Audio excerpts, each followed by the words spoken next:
All right, good evening once again. So, we are going to discuss week 8 content today, as I mentioned. So, let us start and see what all is there to be discussed. The primary distinction that you're going to see in this week from the previous weeks is that for the first time, now we are going to discuss black box testing, that is functional testing, right? So far we have been dealing with testing wherein the source code is known, right? And we test on that. So this one, which is coming up in week 8, is more towards functional testing, wherein the tester does not have necessarily have the knowledge of the source code. Okay. So actually, there are three types of testing in general, though we refer to the two as black box and white box, which is quite clear. There's something more which comes in between the two, which is known as a gray box testing. As the name suggests, you might have understood. So it's like not having complete knowledge, because in white box we assume that the tester is having complete knowledge of the source code, right? That is one, at least to the modules, for the modules that he or she is going to test, right? So that is white box. In black box we have something like end user kind of situation, wherein you are kind of trying to interface with the software from outside, and you don't necessarily have the knowledge about the internals of the software. I mean, specifically the source code, or the workings, like how it is working and so on. And in the middle way in between is the gray box testing technique, of which I don't think we have discussed gray box specifically, but you know. So in general, the testing that the functional testing that we are going to discuss is mostly going to be under that assumption that we are not having the knowledge of the source code. That said, still sometimes we might need a little bit of knowledge, at least of the business requirements, or what the software is supposed to do, or what kind of inputs it can accept, and what is the expected output. So that is the thing, but you don't know like how it is implementation, the implementation details rather.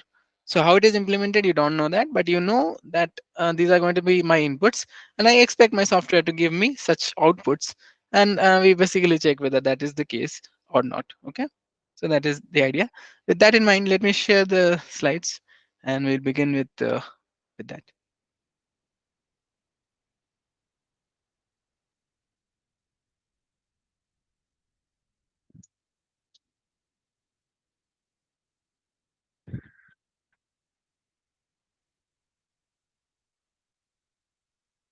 Okay, so let me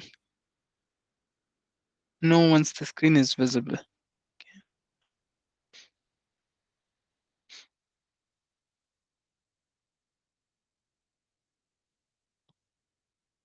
Is the screen visible now? Yes, it's visible. All right, thank you so much. So this is VK, as you can see. So actually, the last three slides are going to be coming from the same slide, like the same file, that is about input space partitioning, and we'll discuss that too. The first two are kind of introductory slides to this week, and we start with software requirements. What are they, and how do we define requirements and so on, and terminology specific to this and so on. And then we discuss a little bit about functional testing. So in that order only I wish to also go, so that we have proper context, for the discussion that is going to come up in the later slides. So I'll try to be brief regarding the introduction. I think specifically for those who are already taking or have taken software engineering, these things might overlap and seem like a little redundant, but nonetheless we are going to cover it, so as to ensure that everyone is on the same page, and then we'll quickly move forward to discussing the technicalities of input space partitioning. Okay, all right, so let's start with software requirements. So software requirements, as you all know, is one of the most important aspect of the SDLC, right? The software development lifecycle, and that is quite intuitive. Even, I mean, if you don't look at it from a technical perspective, from a non-technical perspective also, if you look at it, of course you're going to build something, right? And that is software, and that has its own complexities, and there are certain things, certain assumptions that you have to keep in mind before you start developing software or designing that and so on. So, and therefore you have to have a very clear understanding of what exactly the software is supposed to do. I mean, forget about the technicalities. I'm just talking about the business perspective of, because it turns out in most of the real world situations, even to this day, even though there are many good techniques that have come up now, this SDLC, the waterfall model, and so on, is kind of, I would not say it is legacy, but it has been there for quite some time, and it seems that people have moved on from this to other technologies, other techniques of software development or methodologies that have come up, like for example agile and so on. Right. Nonetheless, the basic idea remains the same. And it is good to know uh, this one also, like the SDLC, the traditional one. So it also gives you a clear understanding of what is coming up in the newer ways of developing software. And it all remains the same, but we have tried to optimize certain aspects of the life cycle and so on, and therefore people come up with their own tools and techniques to do these things. So okay, so it turns out that what I was saying is that it turns out that in traditional software development, like at least in SDLC, the most difficult aspect of developing software is getting the requirements right. I mean, it might seem like it's not true, but it is in fact the case. Uh, so whatever the customer tells, no, you have to document it very carefully. And it sometimes happens that even the client does not know as to what exactly the software is supposed to be, and therefore we have these things known as MVP or the POC, right?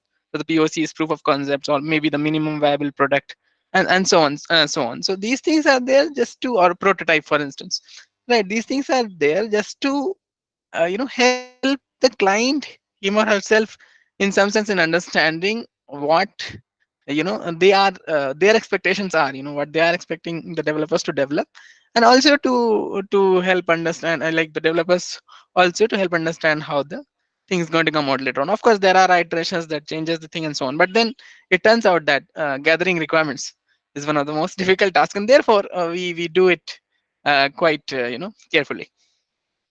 Okay, so this is it. So this again a software development life cycle. And since this software development is not like, it's not like a, if you talk about enterprise level software and so on, and so such things, right? So it's not like it's a one time action that you do it once and it's done. It's not like that. It's like a continuous process, because even after the product is developed, you push it out to production, and there are bound to be changes. At least I would not say that there'll be issues that one needs to fix. That is okay. But even if there are no issues in the software, let's say you've done testing very well and there are no bugs because of which you don't see any failures in production. So that is very good. But still, the customer's needs would change, right? As the time goes on. And you'll be able to incorporate new features, you'll need to incorporate new features and make changes, right? And due to those changes, maybe some things are changing, because of which some other like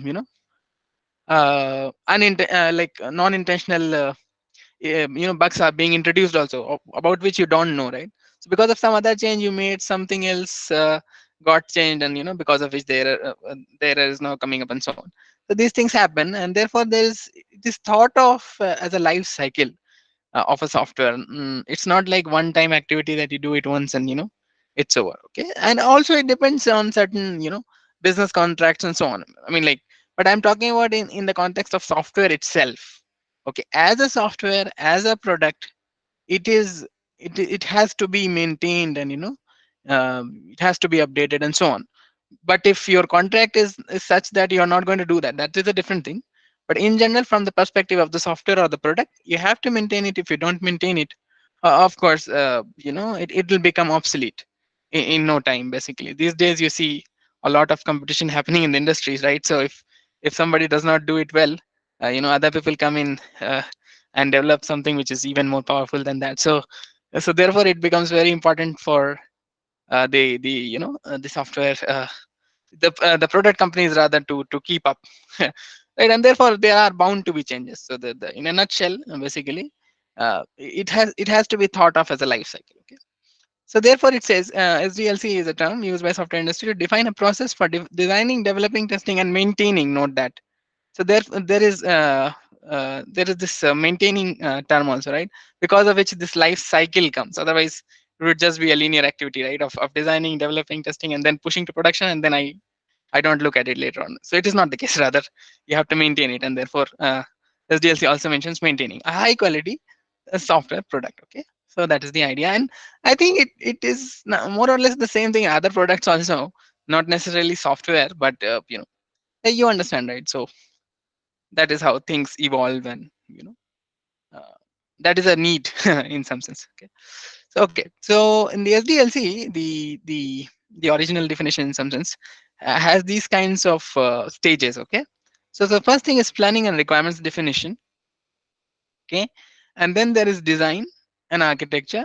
Then you do coding. This is the actual aspect of actually typing out the code, using the IDE or whatever tool you're using. Okay, and then comes testing, which is of course very important. So this coding and unit testing is being discussed together because the developer's responsibility is to also write the unit tests for their module at least. And that is the general convention. Okay, and then there is integration and system testing. Typically, once all the modules are completed individually, then we also test the integration between them, right? Because these days systems are very large, and it does not make sense to, and it is not efficient from the development perspective as well as from performance perspective to develop something as a monolithic architecture, right? It's like it's a huge module that is doing all the things. That is not a good practice to do. Okay, so what we do is we break down the modules, and that is what design and architecture is concerned about. Okay, and to some extent planning also, that how do you break down the components, how do you make them interact with each other so that all the things are working in uh, quite well, and there's no issue as such. So therefore, because there are bound to be different modules, we have to also do integration testing. And then system testing says that the final thing, like including the hardware on which your system is going to actually run on production. Okay, so this is like the operating system, or perhaps some external systems also, like for example database and so on.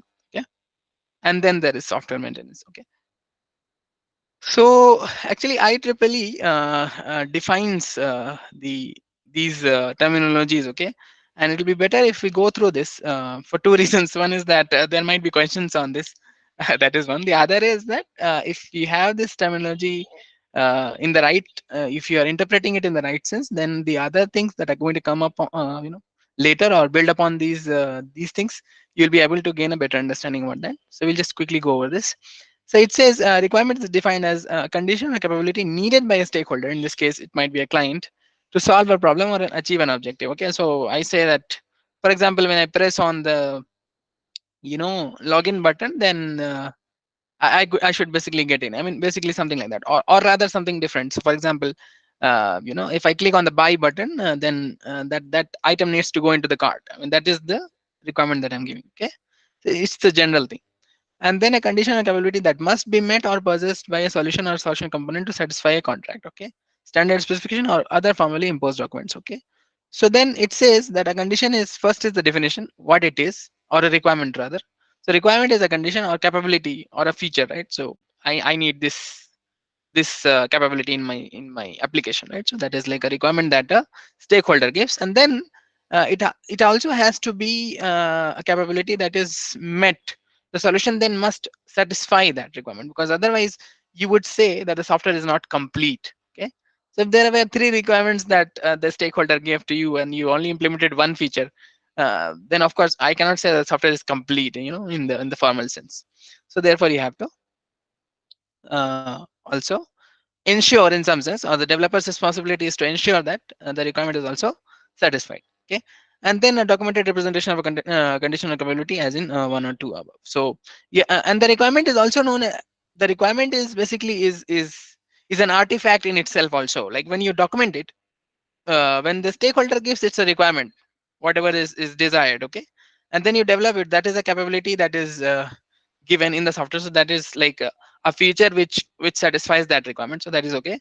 And then a requirement can also be a document itself or an artifact which is documented. Okay, so all the requirements which are mentioned in one document, so that is known as the requirements document, in which all these requirements from the stakeholder is mentioned. So that is also one definition. for requirement. So when we say requirement, it might also mean the artifact itself. Okay. So now requirements can be classified into multiple ways, and therefore we are seeing this here, and this is important. So I would suggest all of you to also go through this, for the purposes of the exam also, but because there might be questions on this. So it says we have now divided requirements into several groups. So one of them is product requirement. Okay. So it says describe the properties of a product or a system. The product can be a software product too. So for example, the mobile phone should be available in the metallic colors of blue, gray, purple, and black. So that is like, an specification that I'm giving. Okay. About the product itself. Right. On the other hand, a process requirement is that, for example, if there are certain, safety regulations that need to be met, then you have to satisfy those. Okay. So there are several such categories. Okay. Now there is business requirement, user requirement, functional requirement, quality, and then non-functional regulatory requirements, and so on. Yeah.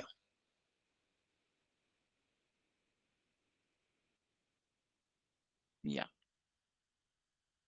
Yeah. So these things are typically denoted as requirement specification. So user requirement specifications or functional requirement specifications, and so on. Yeah.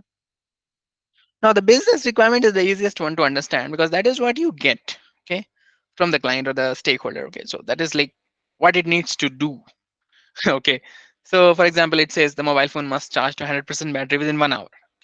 So that is, and battery must last for 24 hours at least.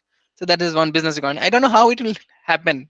This is not talking about the implementation or any technicality. It just says that I have this product, I have this mobile phone, and I want the battery to be to last at least 24 hours. So that is one requirement that the stakeholder gives. Now it is the technical person's job to figure out how to actually implement that. Yeah. So we'll come to that also in designing. Yeah, just one question. Yeah, please. Why this 24 hours that is battery charge is not a functional requirement and it is a business requirement? Because it depends on how we are defining functionality also. For example, uh, see, you are, for example, if you are making a car, right, as long as it has wheels, and a motor that, or an engine that makes it run, and you have a seat and a steering wheel and so on, then that is functional from the perspective of the car itself. Right, because you can sit on it, and you can drive and go wherever you wish to go. But then I say that it needs to run at least 120 kilometer per hour, and that is a minimum requirement. Then that becomes a business requirement because that is not functional to, because it can run slow also, right? The car can run, and you would achieve your objective of reaching your destination if you go slow also, right? So but then so that is still functional, even though you will arrive perhaps late, right, at your destination because of the slow speed.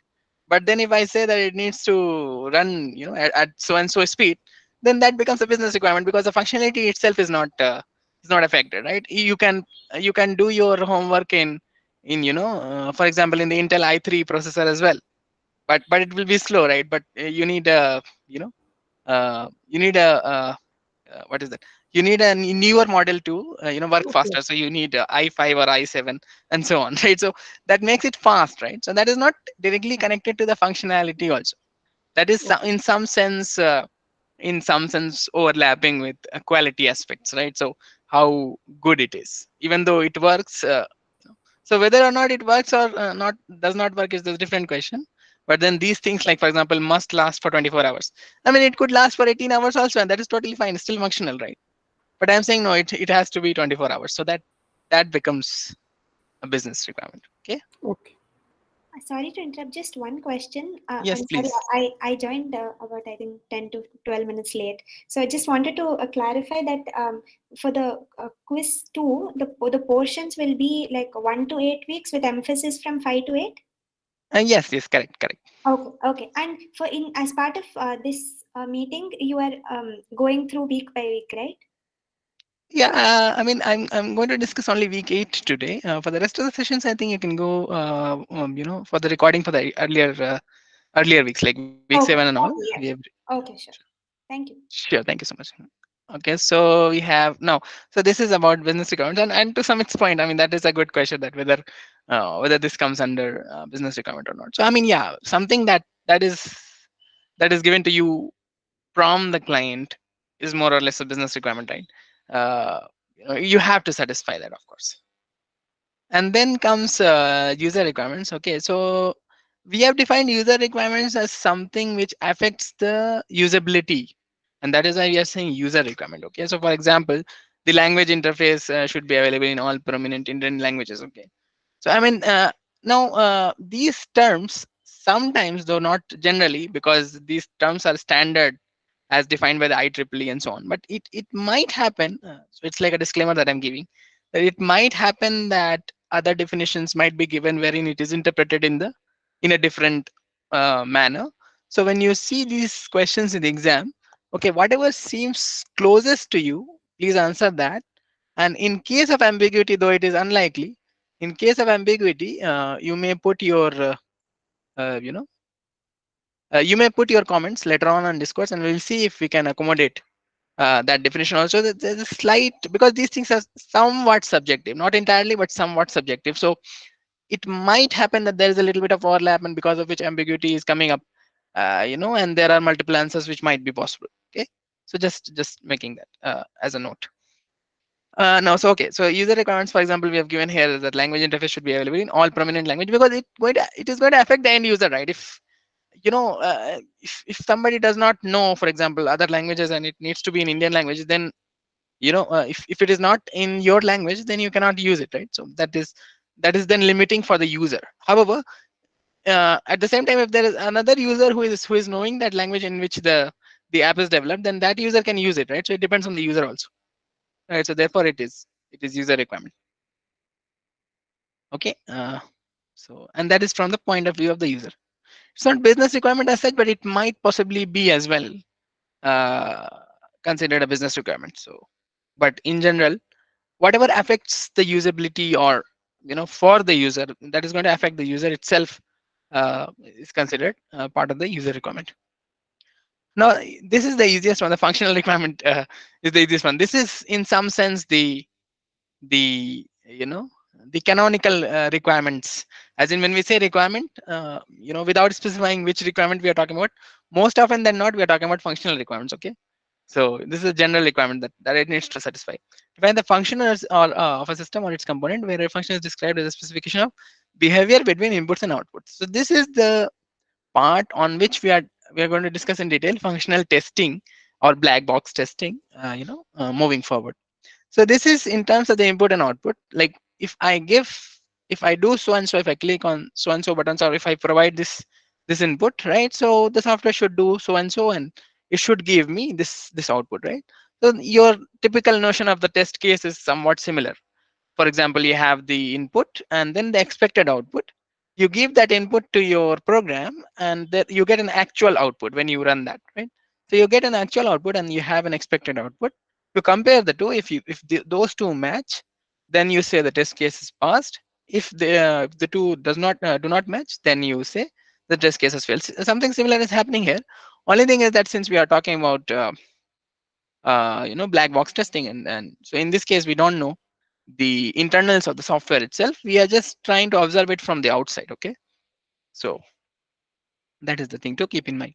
So for example, in this case, an online booking system for train tickets provided by the Indian Railways should provide ticket concession for senior citizens. Such a system should accept payment by a given set of methods. So that is one functional requirement, if you because that is the objective of that application, right? After all, or the system.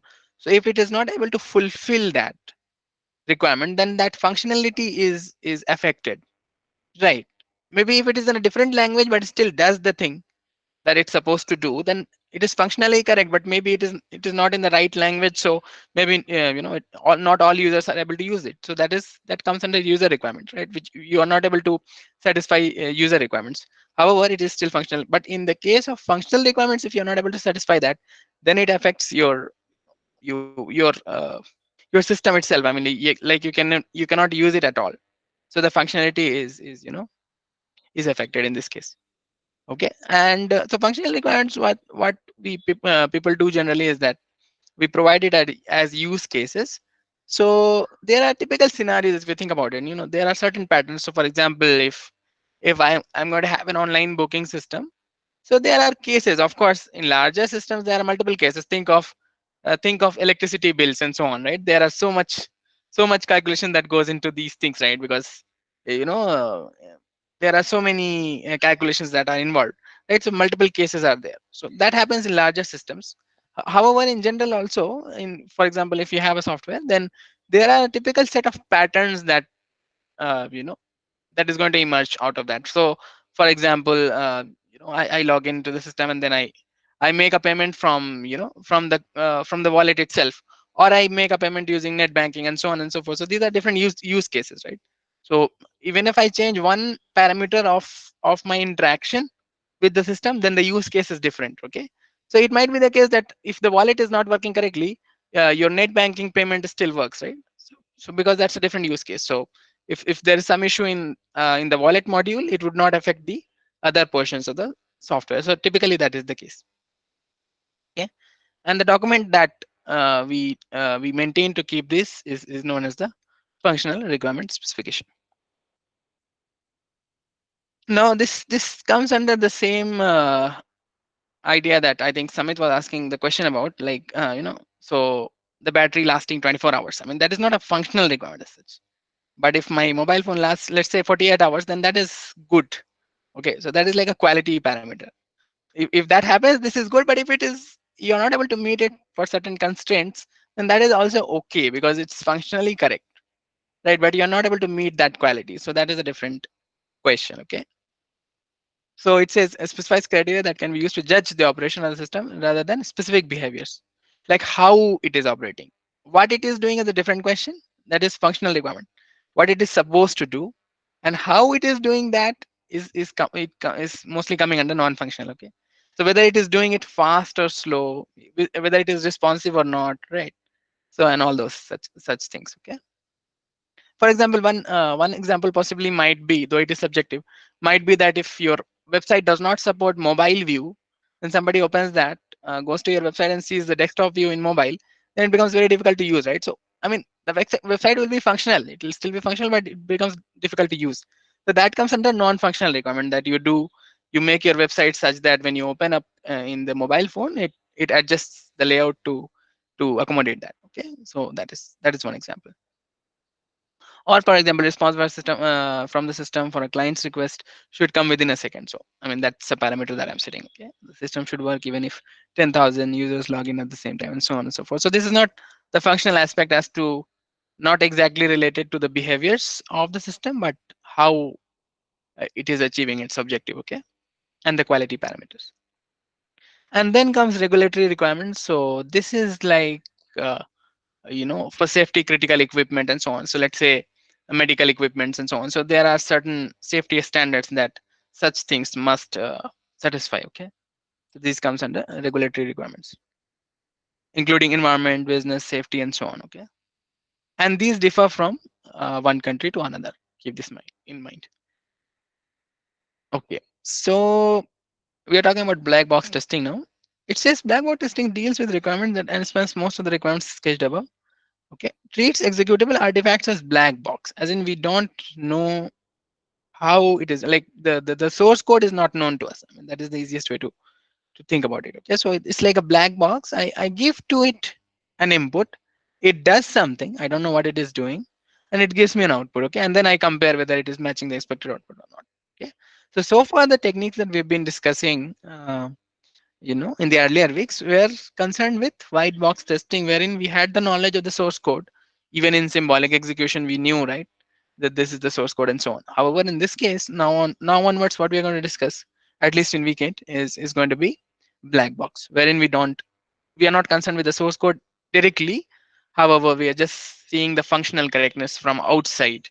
It is similar to how a user would use any software, right? So I don't know how this Google Drive is implemented, the source code I don't know, but I mean I'm using it, right? So this PDF is open, but how this viewer is showing me this PDF file, I'm not I'm not sure of the source code of this. This is like black box, right? So this is how a typical scenario is for a user, right? So you don't know how it is working. However, you give input and you expect it to work correctly. Okay, so then therefore test cases are designed purely based on requirements. So I only know that, okay, this software is supposed to do this functionality. I will provide this input accordingly and see if it is behaving correctly or not. Okay, So this is only based on the requirements to be tested and the input and the output. Output because you have to know the expected output. Otherwise, how do you know whether it is correct or not? So there has to be some, some expected output, right? Against which you test. So therefore, outputs are important as well. So okay, this is all there was to it about requirements. Any questions at this point? Not, then I think we can go to functional testing after this.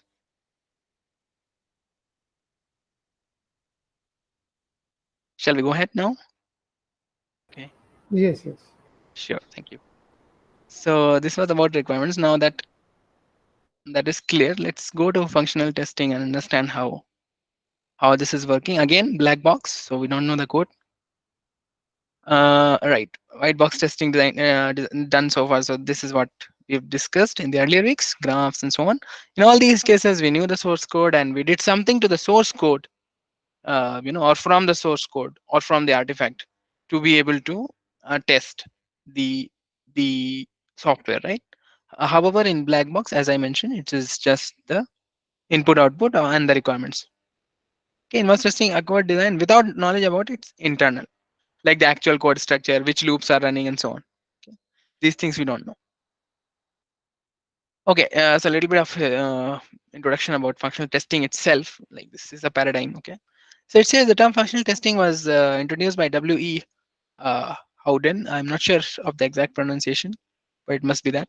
In the late 1970s, the program P is viewed as a function, therefore, because it's like you don't know what the function is doing. So f of x is equal to something, you don't know what that is, but you provide your input to it because x is an input, you give it to that, and then you view the output, like, so this is specifically mentioned like this. So yi is equal to p of xi. So when you provide xi, you don't know what p is doing, you just provide it and you get one output. Okay, and then you compare. So that is the general idea, and therefore we are seeing it as from the perspective of a function, like a mathematical function. So given inputs xi, p computes outputs yi such that yi is equal to p of xi. So that's okay. Like for example, a very good example is given here. A sorting program is there. So I don't know which sorting algorithm that program is using, right? It might be, there are so many sorting algorithms. So we exactly don't know which that is. I mean, it might be insertion sort or something else, right? So then from the outside, what I'll do, I have an unsorted list. I just take this list of array of numbers and then I put into that program. It will give me the array in the sorted order. As long as that is satisfied, I would say that it is functionally correct. I don't know which algorithm it used to sort that list actually. Okay, so that is one example. And similar, and this can this can be applied to any software for that matter, any program. Okay, because you can think of that. After all, it is only about inputs and outputs, right? So if you provide an input, it has to give you some output, and if it gives you output such that it satisfies the business requirement, then you say that it is functionally correct, or your functional test would pass basically, right? So that is the idea.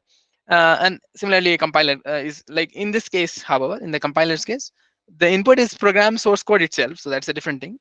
But the compiler's source code you don't know, right? So it still is a black box. How does the compiler compile the program? You don't know. Okay, but you provided the source code.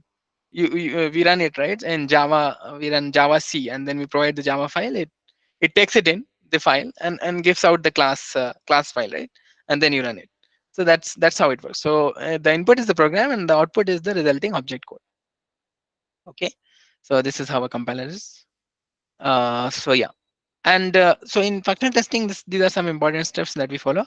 So it says precisely, and now that we are trying to model the program as a function, we are trying to borrow some ideas from the mathematical concept of function also. So there is this domain, range, and so on. So these things we are trying to identify here also. So it says precisely identify the domain. What is domain? Domain is the set of all possible valid inputs that the function is supposed to take. Okay, so for example, the positive square root is does not work for the negative integers, right? So for a real case, you will not have it, right? So if you're not working with complex numbers, so negative square root of -2 would not give you a valid output, right? So that is not in the domain of -2, or negative integers would not be in the domain of the positive square root function, right? So that is outside of the domain of the positive square root function. So that is what domain is. Domain is all valid possible inputs, okay, for the function of each input and each output variable. Okay, and yeah, of course, so there is this domain of output variable also. For example, So we in mathematics we call it range rather. So in this case we are calling it domain because it has to be part of some domain, right? So if let's say for example if you provide negative integers to absolute function, it will always give you a positive integer, right? So the domain of the absolute function for the output is going to be positive integers or zero, right? Non-negative integers. However, for the domain of input is negative integers also. So you provide negative integers, it will just multiply it with -1 and give you positive integer, right? So negate it basically. So that is one example. So therefore we have input domain as well as output domain.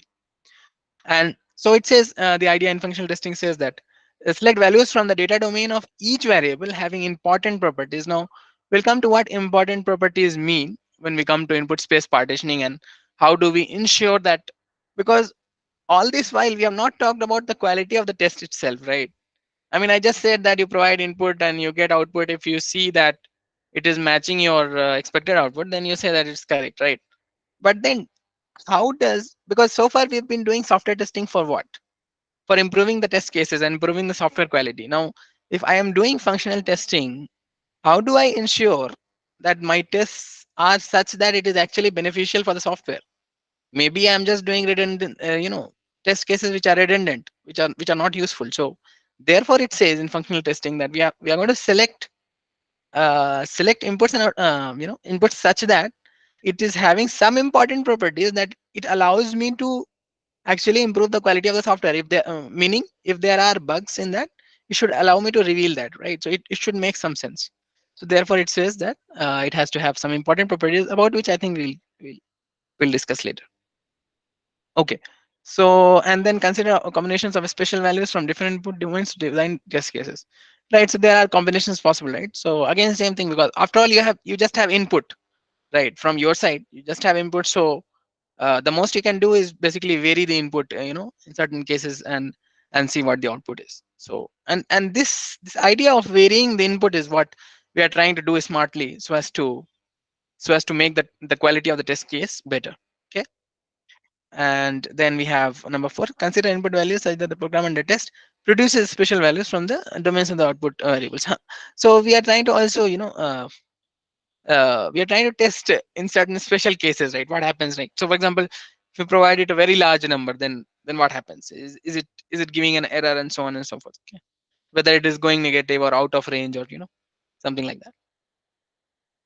Okay, so yes, exactly. This is the point that I was mentioning about in the beginning of the discussion as well, that even though functional testing is a black box testing techniques, sometimes we need to know minimal context information, right, to get relevant values, right? As in if you don't have any idea as to what input is expected in the software and what possible output it might have, right, depending on the logic, that even though you don't know the exact logic, but you must have an idea of what it should do, right? So you have to know minimal context to get relevant values for input and output. That is the thing. Okay. So for example, if this input x is there, right? So this is the program. And if I don't know about this predicate that this function is going to get executed, something is going to happen. This f is going to get executed only when x is greater than or equal to 20. If I don't know this part, if I don't know that there is this predicate, because I don't have access to the source code. So if I don't know that this predicate is there, I would not be able to test for this case, right? Because maybe I'll not provide values which are larger than 20 because I don't know that there exists such a path in the program. Right. So some context needs to be there. Okay. Therefore, it says, yeah, the same thing. So it is discussing about this particular program. It says that we are unaware of the predicate and so on and so forth. So we will not be able to test. So what the context helps us identify then is the range of possible values that you should try. Right. If you know that there exists such a predicate which will allow you to test for this function, but you don't I mean you don't know, then it could be minus infinity to positive infinity also, right?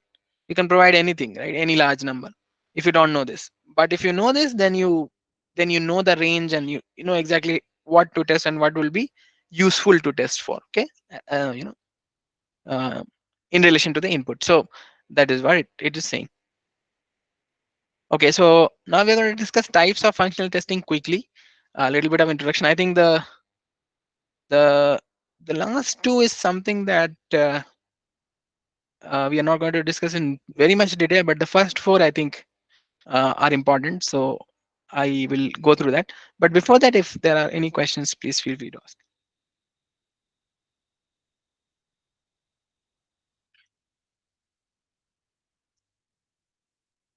All right. So I'm assuming it's okay.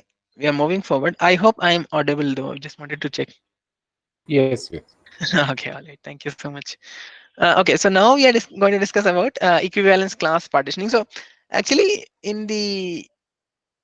so this functional testing was what? Functional testing was an idea, right? This is a paradigm that okay, I'm going to think about only the requirements and the outputs as I discussed. It's going to be black box. I'm not concerned about the internals of the software. That is perfectly fine. But then how do you go about actually doing it, right? In the sense, that the inputs that you chose actually exhibit the important properties. Okay, so this idea of choosing the values from the data domain such that it is having important properties is what these different types of functional testing are concerned with. Okay, because if the only idea was to just provide any arbitrary input and then observe the output, see if it is working correctly, and then give it a green light, that is not the thing here. So we are trying to also, after all, the idea is to make test cases better, right? To be able to uncover errors, right? So now in functional testing, because in the case of white box we knew the code, so we knew how to drive the program and so on, as I discussed in symbolic execution also, and see various paths and so on. But in this case, since we don't know, the only handle we have is on the input, right? So we can modify the input and so on. So how do we modify in such a way such that it is actually useful from the perspective of the testing this the software, or improving the quality of the test case itself. Okay, so therefore we have different techniques, so this needs to be uh, understood. Okay, now we are starting with equivalence class partitioning. So this idea is very intuitive if you think about it. It's just that we are describing it formally here. So it somehow connects to what we have discussed earlier in the context of symbolic execution also. You remember I mentioned that uh, one single test case in symbolic execution corresponds to a large number of equivalent test cases, right? So this is where the equivalence comes from. Okay, and now we're going to discuss about equivalence class partitioning, which is very easy to understand.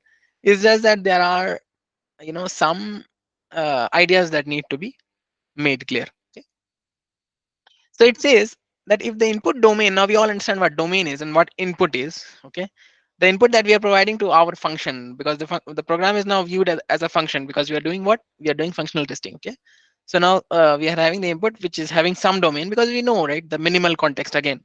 So we know that this I'm supposed to provide a integer here. Let's say if that's a calculator, then also, of course we know that we have to provide a number there, right? We cannot give strings there, for example. Okay, so we know the input domain. So if that input domain is too large, if it turns out to be too large for all its elements to be used as test cases, then the input domain is partitioned into a finite number of subdomains for selecting test inputs. Okay, so this idea should be very clear, because that is what equivalence class partitioning is about.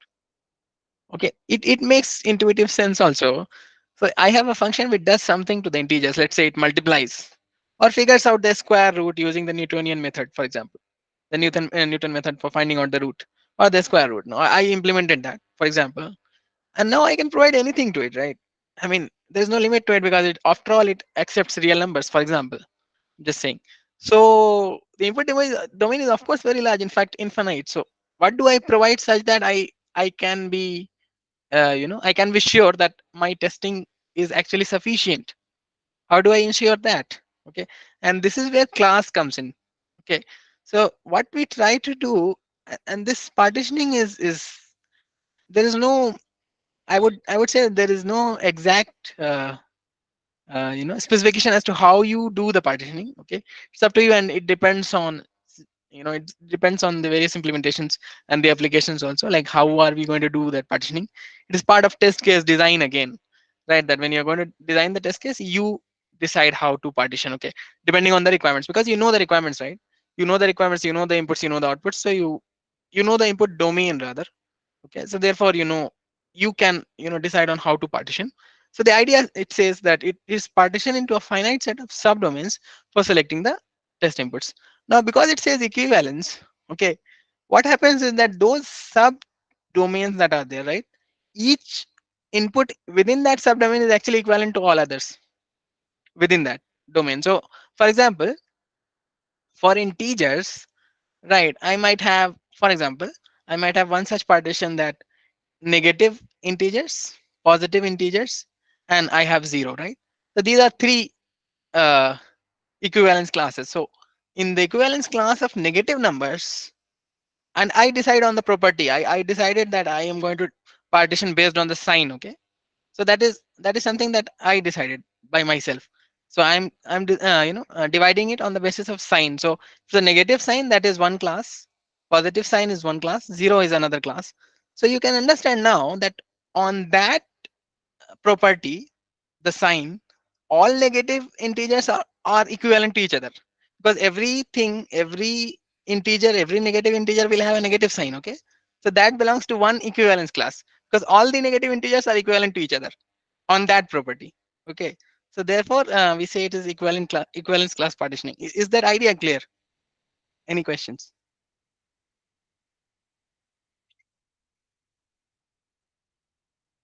Okay, I'm assuming it's okay. So it says each subdomain is known as an equivalence class, and therefore, based on what I told you, right? Because I am dividing it such that all the equivalence class, all the inputs belonging to one equivalence class are equivalent to each other. Therefore, we are saying equivalence class. So if I choose one input only, right, it suffices for all such inputs, and therefore we are saying this in the third point. It says one subdomain serves as a source for selecting one test input. Any one input from each domain is good enough. Okay, so because we have divided into finite subdomains, what I'm going to do now is that I'm going to select inputs from each subdomain individually. Okay, and that would suffice. So I need to test for negative integers, zero, positive integers. So I would have only three test inputs, because I can choose any negative integer. I can select zero, and then finally I can select any positive integer, and that would suffice for this specific partitioning. Okay, so it depends on how you're partitioning it. All inputs, and you have to understand that it is not arbitrary partitioning. Okay, you have to define as to how you are making that equivalence relation. Okay, so because in my example I did it on the basis of sign. Okay, if it's a negative sign, then I'm saying that everything is having negative sign is one class. So that is one way to do it. But the idea is that all inputs from one subdomain have the same effect in the program. Okay, so this is something that you have to decide based on the partition. Once you do that, once the equivalence class partitioning is done, then it is assumed that one input, every input, and we have to ensure this also. I will come to that, how we ensure this particular point. All inputs from one subdomain have the same effect in the program, such that uh, therefore only you can select one input and it would suffice for all others, right? Because it is going to have same effect anyway, right? So that's what equivalence is about. And yeah, so we'll do equivalence class partitioning in detail in the next lecture. So we are going to have some example about equivalence class partitioning. I'm going to discuss this one. Just give me one moment, please. I'm getting a call, I think.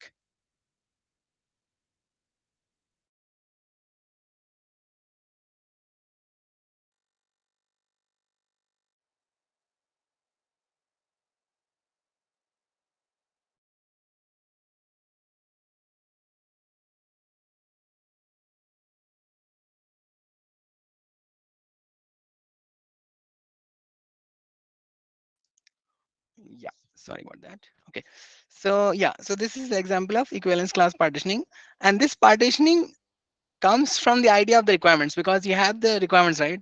So you know what possibilities are there, right, for the input domain, and based on that knowledge only you are doing this partitioning, such that you ensure that all inputs belonging to one equivalence class actually have the same effect on the output, and therefore you can select any one and it would suffice for all others. So that is the idea. Now let us understand with this example. So it says there is this software system which is computing the income tax based on the AGI, or the adjusted gross income, according to the following rules. And this we know because we have the requirements, right? It does not require knowledge of the source code as such, like how exactly it is doing it, but we know the requirement, right? So it says if the AGI is between $1 to 29,500, the tax due is 22%. So okay, that's okay. 22% of whatever is between this interval, so that's okay. And then similarly, if it is between this interval, then 27%, and so on. So between this interval is 30% of AGI. So these three classes are then equivalent because all inputs between $1 to 29,500 is having a tax due of 22%, right?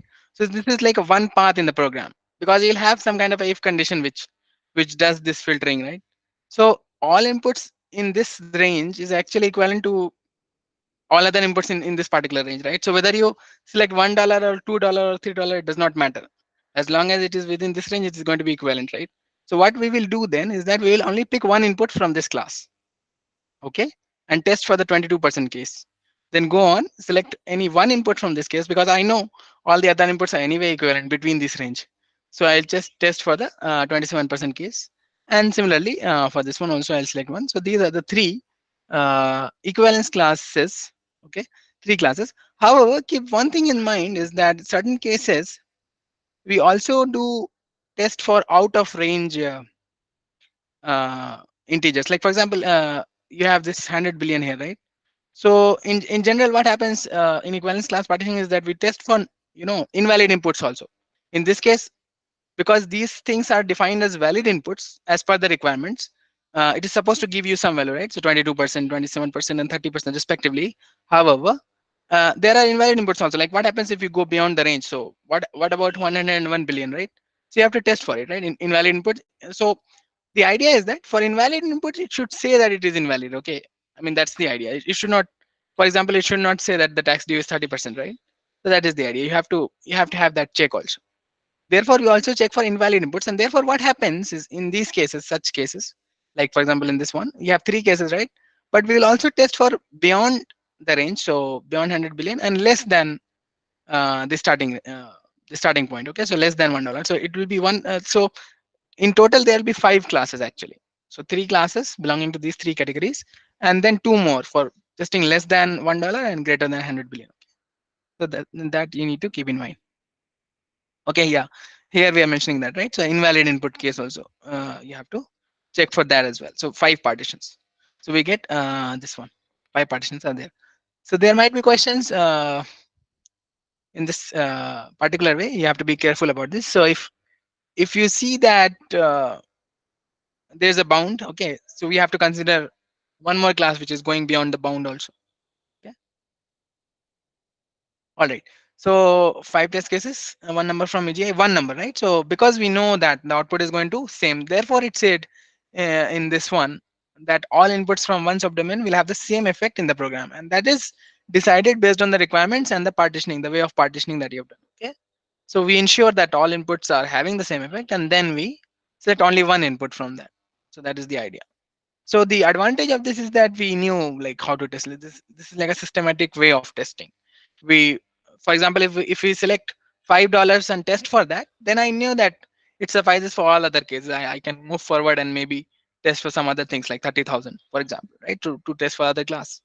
Right. I need not test for $1 separately and $2 separately and so on. Right. So that is the idea. And this is the basic premise of functional testing in some sense, equivalence class partitioning. And that's why I said that it is intuitive also in the beginning. Then that's what we typically do. But here we are trying to formalize this notion of doing the partitioning and so on. Okay. And after equivalence class partitioning comes boundary value analysis. And this is again intuitive because what happens is that you know this last point kind of summarizes it very well. It says programmers often make mistakes at the boundary values, right? So, and hence VB helps to avoid test around the boundaries. So what happens generally is that it is quite typical that you have a greater than condition, right? So one might write it as greater than equal to, and that would change the output, right? That would possibly change the output of the program or the logic, right? Depending on because that is the invalid condition. Then if it is supposed to be greater than, you made it greater than equal to, and so on and so forth. So it was supposed to be less than, you made it less than equal to, or it was supposed to be less than equal to, you made it less than, and so on. Such mistakes happen, right? And that is a very basic example, but of course complex logic, such things can occur, right? There are multiple combinations that are possible, and multiple conditions are there, multiple intervals are there, and then something might happen at the boundary, right? At or around the boundary, something may go wrong. It is okay that when you are within the equivalence class, that is totally fine, because everything is equivalent. But maybe just at the boundary something goes wrong. So for example, here you have this interval, right? So yeah, so you have 58,500, and then if you go to 58,501, another it goes to another class, right? So what about 58,505, which is in between, like it's exactly at the boundary, right, in between these two values? So what happens? You have to test for it also. So therefore we are mentioning it separately, because it is important. Okay, so it says BVA, or boundary value analysis, is about selecting test inputs near the boundary of a data domain, so that the data both within and outside equivalence class are selected. Okay, so for example, something is at the boundary, right? So you try to go slightly outside the boundary, and at the boundary also you test. Okay, so maybe it is going within the boundary, or it can be outside also, because you are testing at the boundary itself, right? So therefore it says that. Okay, and BVA produces test inputs near the boundaries to find failures, yeah, caused by incorrect implementation at the boundaries. Okay, because that is likely, because it is observed that it happens in practice. Therefore we are doing this testing. Okay, and again same thing. So the idea is intuitive about equivalence class partitioning and perhaps boundary value analysis also, but we are trying to formalize it, so that this becomes a proper methodology of for doing the black box testing. Okay, so that we remember, right, in some sense. Okay, so once equivalence class partitioning partitions the input, boundary values are chosen on and around the boundaries of the partitions to generate test inputs for the boundary value analysis. Yeah. So what would be the test cases for boundary value analysis? It will be exactly around, at around the boundaries only, right? So we are specifically mentioning it additionally, because in equivalence class partitioning we did not talk about the boundary itself. Therefore, we are mentioning it separately, and this happens after the partitioning is done. Okay, then only you can have these multiple boundaries, and then you can test around that. Okay, so some guidelines for in general guidelines for how do you do that. So if the partition is about range, then what do you do for boundary value analysis on that partition? You do construct the test cases by yeah, I mean within the range and just beyond the boundaries, like 0.5. So you have 1 and 2 separate boundaries, and you test for 1.5 and so on.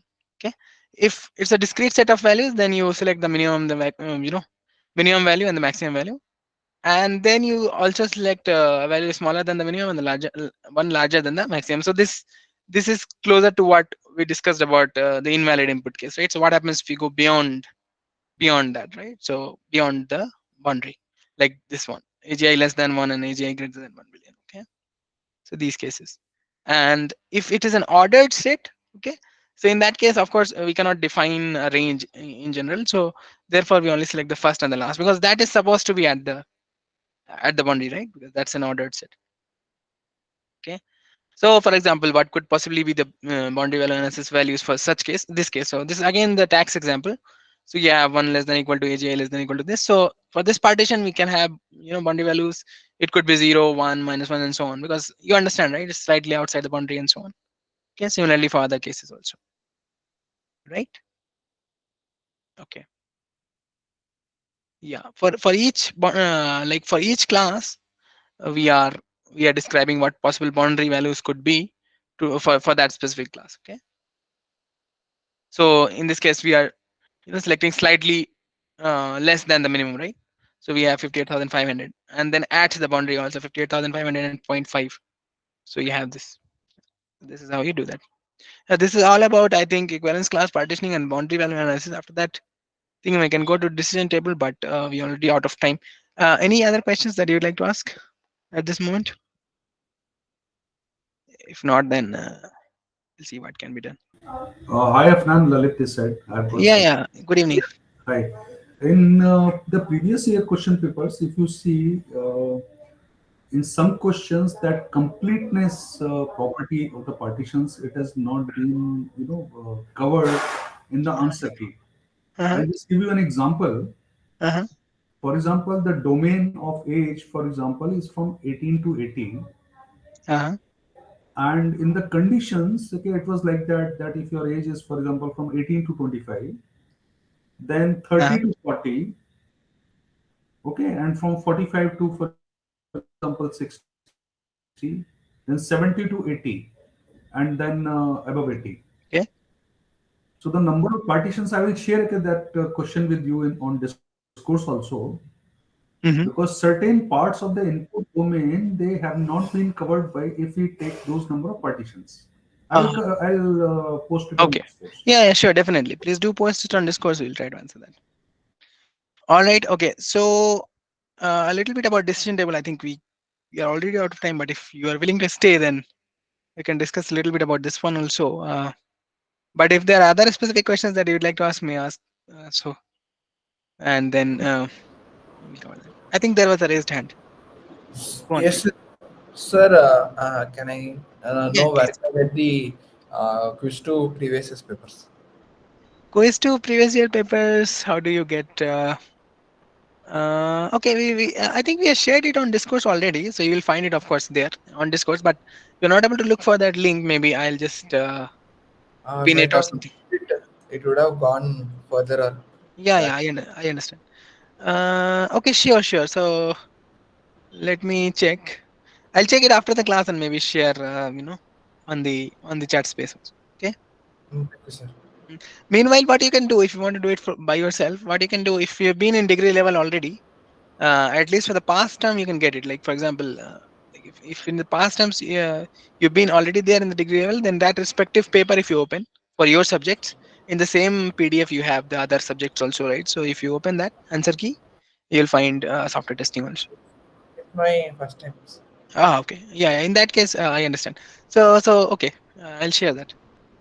Thank you, sir. Thank you so much. Mhm. Okay, so now moving on from equivalence, class partitioning, and boundary value analysis, and these two things you might imagine are connected, right? So we are already doing equivalence class partitioning, but equivalence class partitioning was only about doing the partitioning and testing within the class and different classes across classes. However, boundary value analysis then emphasized the fact that we also need to test on the boundaries and closer to the boundaries because it is likely that there could possibly be problems around that. Okay. And then okay, so then we are talking about decision tables. So it says that equivalence class partitioning considers each input separately, right? Because what we are doing is that we are just picking up from one class and then we are checking that similarly from another class. And if even if we are doing boundary value analysis, we are just selecting values on around the boundaries, but we are not considering combinations, right? Combination of several cases. So for example, you can have inputs such that there are two uh, variables, so that such that there are two variables on which uh, the output is dependent, right? So what happens if you modify both of both of the inputs, right? So in such cases we have to look to something else because equivalence class partition is not taking care of that. So we have decision tables to handle multiple inputs by considering different combinations of the equivalence classes. Okay, so you have multiple equivalence classes, again you have the boundaries and so on, but it might be the case that your input is dependent on multiple values. Of course, it's likely that it is the case now. So what do you do is that you select input 1 from equivalence class 1 and select input 1 from equivalence class 2. Similarly, you select input 1 from equivalence class 1, however you select input 2 from equivalence class 2, right? So that is how you change it from the different equivalent classes so as to get combinations and then test on that. So that is the idea of decision tables. Okay, very popular to test several different categories of software because this is typical, right? Most of the cases, what happens is that these conditions are dependent on multiple variables that might affect it. So this is how a typical decision table looks like. So it says we have conditions C1, C2, C3, and this is especially true of conditions, not only for ranges. I'm not talking about in general for numbers and so on. Not specifically numbers and strings, rather conditions, right? So there are multiple conditions and there are multiple combinations of conditions that could possibly be there, right? And then you see what happens in each such case.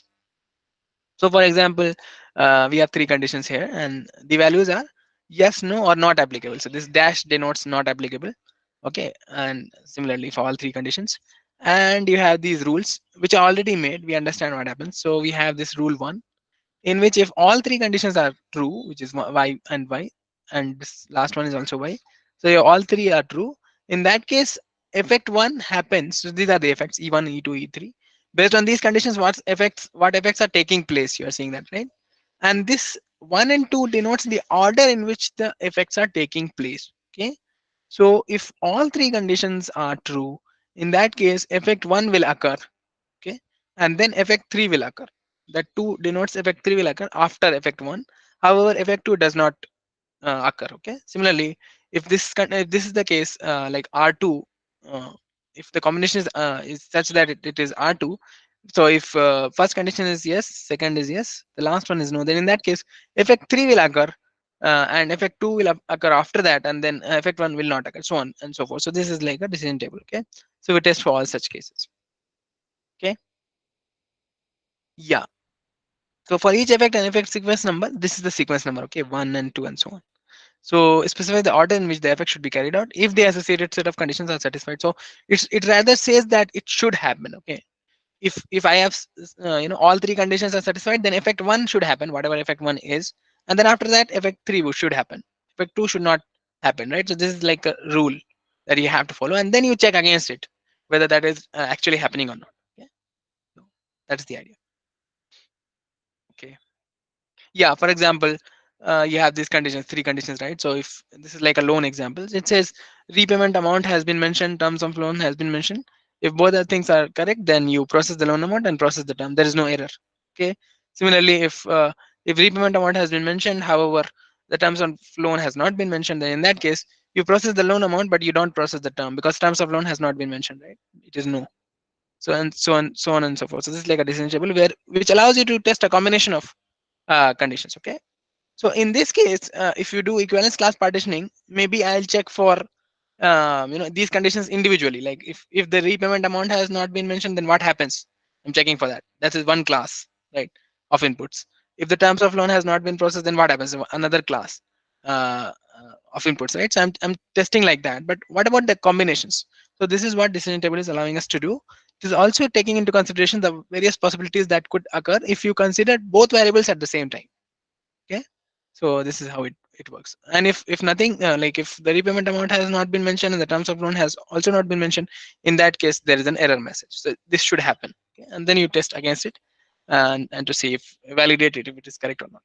Okay.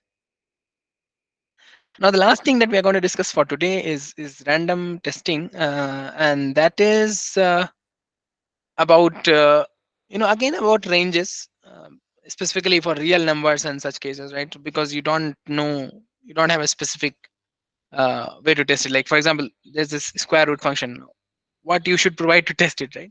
So how do you do testing for such cases, like wherein the the input is continuous, right? And maybe it's a real number and so on. So it says that we have some specification about this particular square root function. It says it can take values, this is like the input domain, it can take value from 1 to 10 power 8, which is correct, which with equal likelihood there's this probability of the input being in this range is equal. Okay, it's like a uniform distribution, and that result the result must be accurate to within this range. Okay, so 2 into 10 to the power 4, accurate to I think at least hmm, 4 or so digits, decimal points. Okay, so that is the idea. Now I know the specification. Now how do I test for it? So it says to test this program, and this is the idea of random testing. It says one can generate uniformly distributed pseudo-random input. It says pseudo-random because most of the inputs that are generated on a computer are pseudo-random. So that's not the point of concern here. I mean, basically we mean random inputs.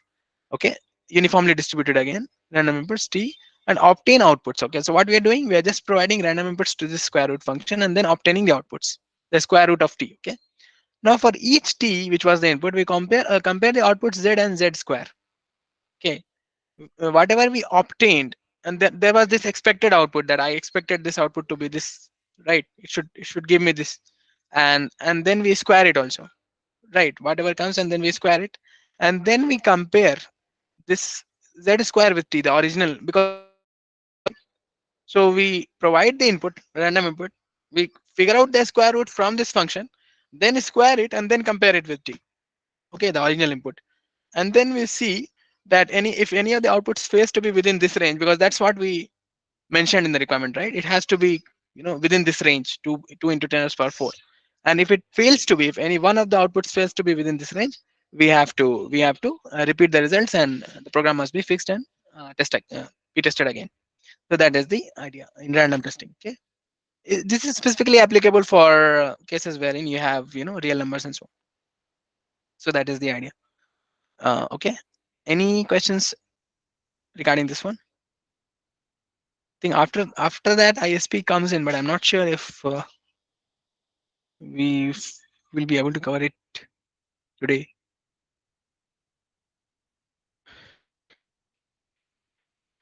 Any specific questions that you are having from ISP you would like to ask?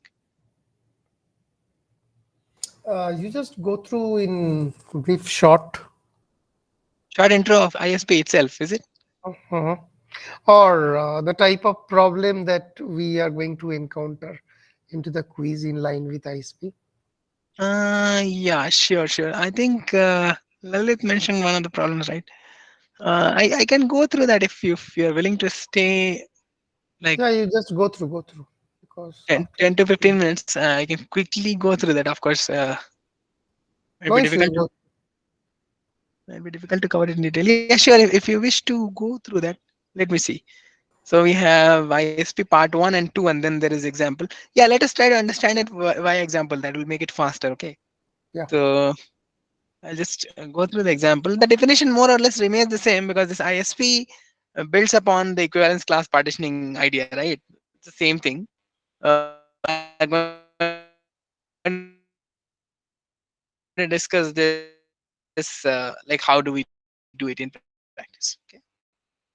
So I hope the screen is visible. Yes. Yes, sir. Okay. Thank you so much. Yeah, sure. Thank you. So again, so now we all know most of the, most of the terms are clear to us. We know what partition is, we know what in what context we are talking about this. We know what functional testing is. We are coming from there. So the idea is clear. I'll quickly go through that. I'll not spend much time on this because we're already running out of time.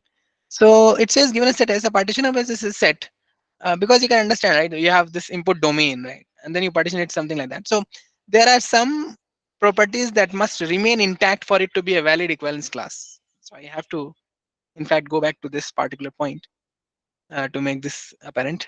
We have this idea, right? That yeah, each value is having important properties. That is one, right? So yeah, trying to partition it such that it satisfies certain important properties. That is one. The other is that the last point that we mentioned, yeah, this one. All inputs from one subdomain have the same effect. So these two things have to be maintained, right? These properties has to be there. So therefore, there are some rules to how do you do the partitioning. Okay.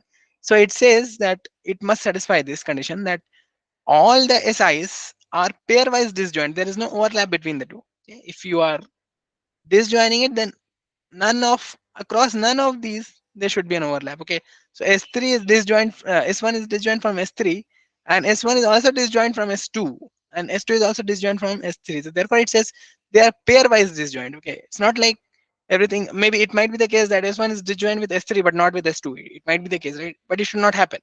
It should not happen.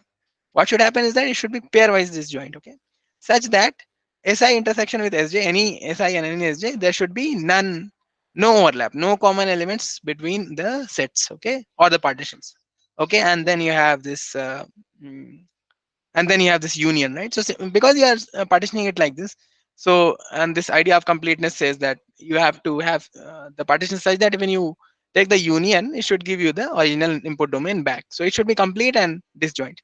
Okay, so this is the idea. Just give me one moment, please.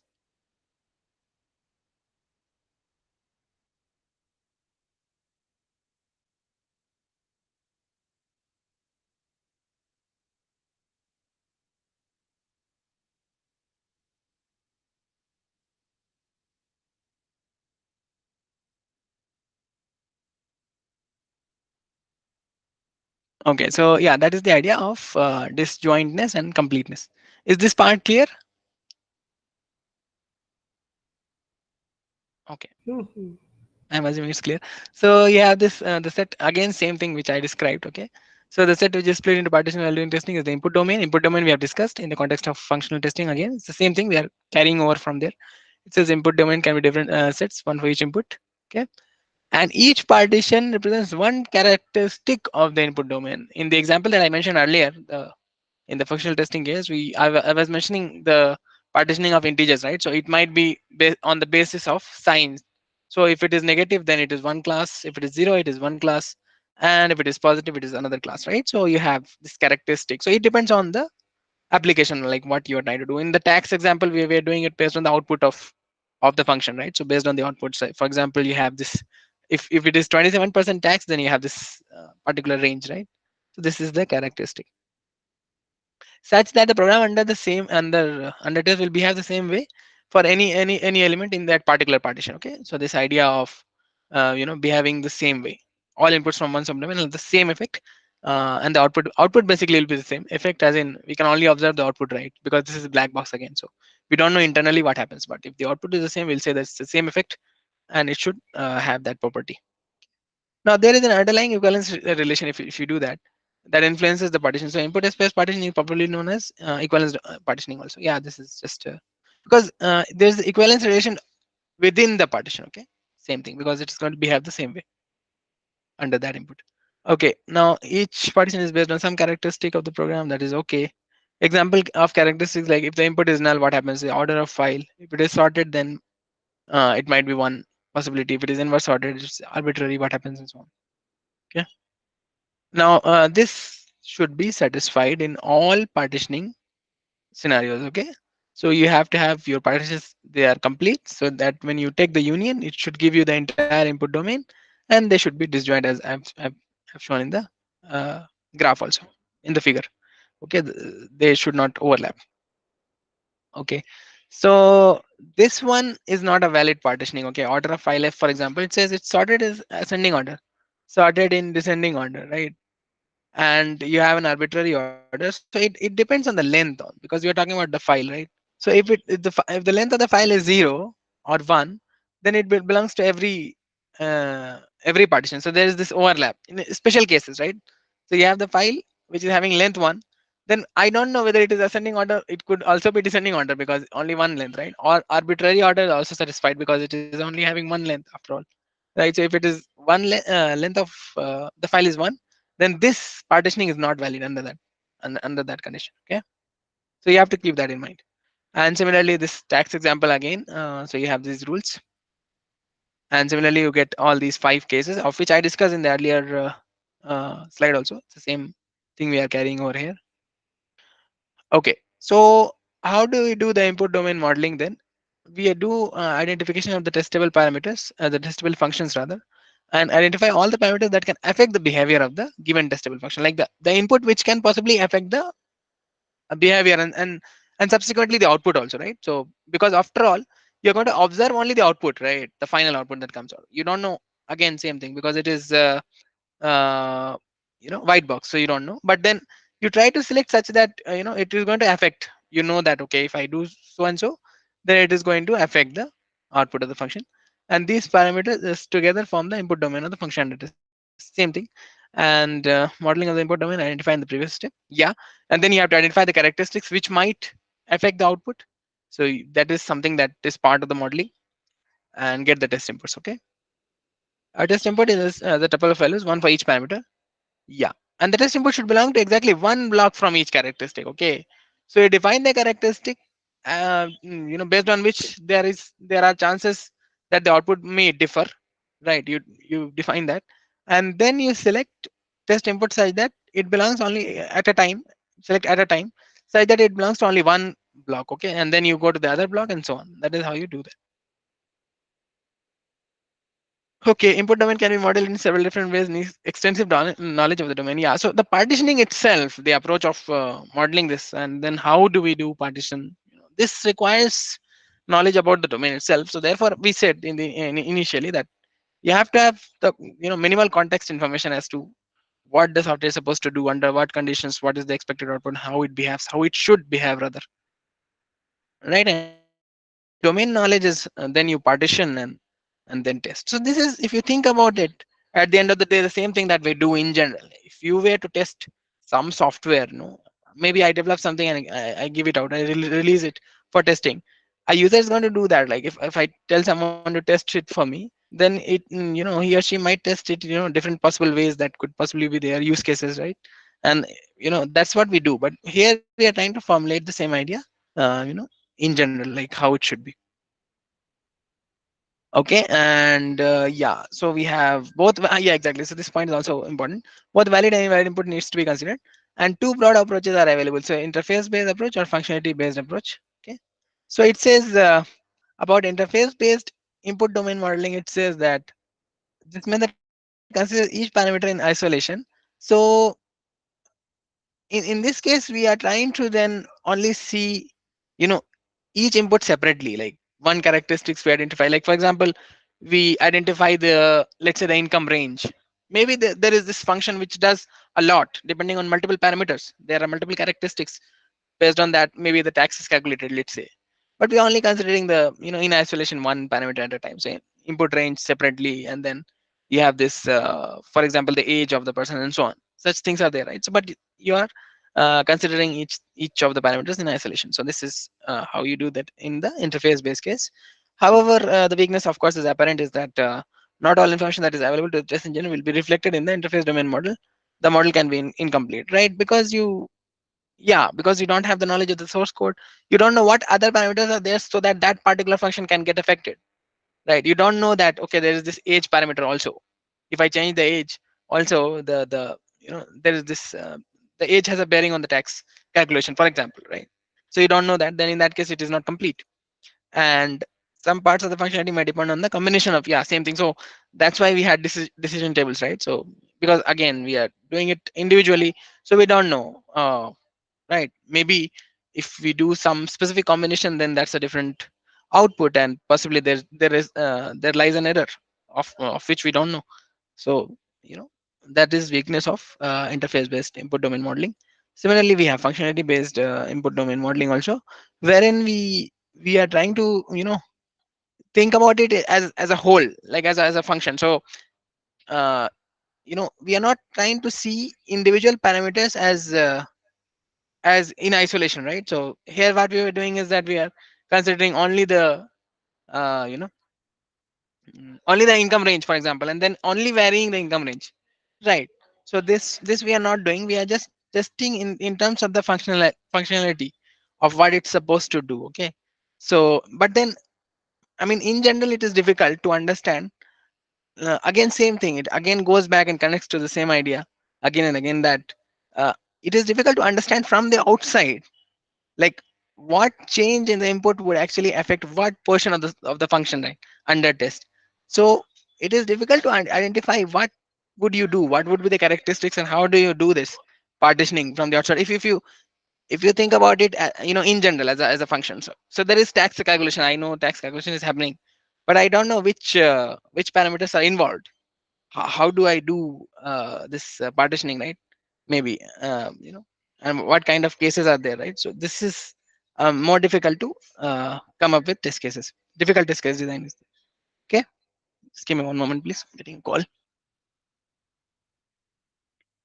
Yeah, sorry about that. So, and it says there is a widespread belief that this approach yields better results than interface based approach, again because of the same reasons, right? We are possibly checking multiple combinations that could be there, and therefore it yields better results. But to begin with, it is difficult to design also, right? So how do you do that in practice then, right?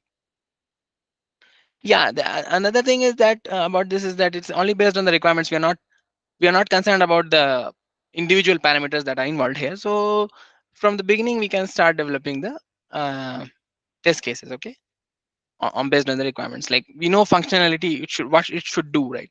Because we know, okay, this input range, this these are the parameters, maybe these are the profile of the user, then it should give this much percent discount, for example, right? So we know, you know based on the requirements. But test case design is difficult in that case, as I said.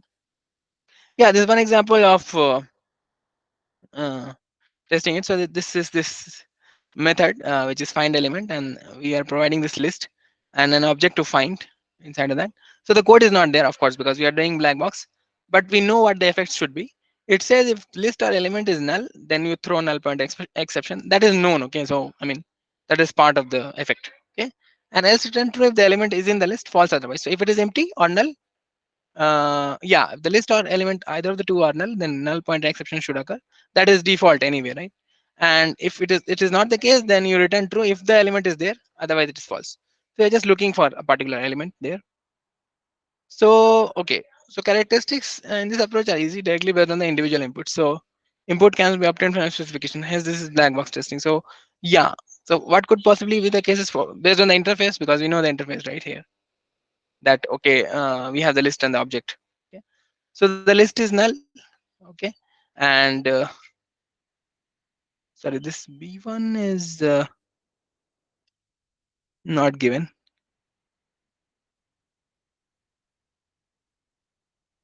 I'm not sure about this part. I'm sorry. If the list is null, then it is possibly that if the element is found and not found, it could possibly be that. I'm not really sure as to how they are doing it. But if the list is empty, then in that case also we are considering it true false. This part I'm not sure. I'm sorry. But here what we are doing is that depending on whatever inputs are going in, we are trying to model the test case based on that. So the null case or the empty case. So if it is null, you throw the null pointer exception. If it is empty, then the element is not found. If it is there, then you search for it. And yeah, the functionality based approach, it says preconditions and post conditions are typical sources for identifying functionality based characteristics, right? So there are multiple possibilities, right? And then you understand the relationships also between the inputs. So for example, domain knowledge in this case is needed, right?